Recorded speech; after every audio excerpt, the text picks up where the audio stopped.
Ay, yung alam dugtungan ko lang yung vlog ko kanina, pero this time isasama ko yung rods. Yung rods is yung nasa ating mga mata. Yung rod cell sa ating mga mata is in charge for night vision. O yung tinatawag nilang stopic vision o yung night vision na tinatawag. So, nagiging active lang yun kapag madilim o hindi masyadong maliwanag.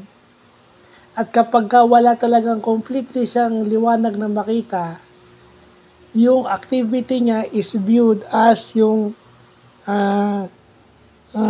yung agent grau. Kapag ka-absence yung light, o talagang completely wala kang light na makita, hindi lang low, talagang wala kang makitang light, yung activity ng rod cells mo is called the agent grau. Okay?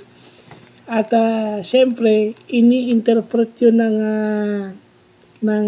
optic nerve mo kasi yun ang nagpapadala sa brain yung optic nerve mo yung nasa likod ng mata mo.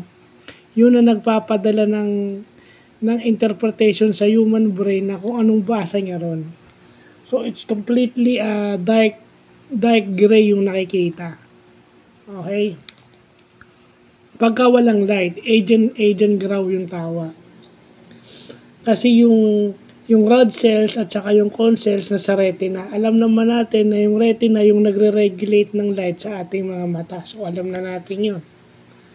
So, halimbawang ilalagay mo sa computer graphics, kapag wala kang makitang light sa isang artificial darkroom, agent grau yung mag-aano sa'yo with the help of your retina and with the help of your rod cells.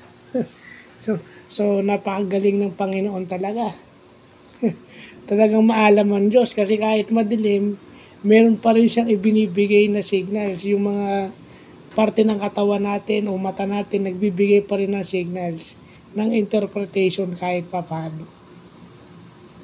So, doon mo makikita ang gano'ng kagaling ang Diyos nung ginawa niya yung tao.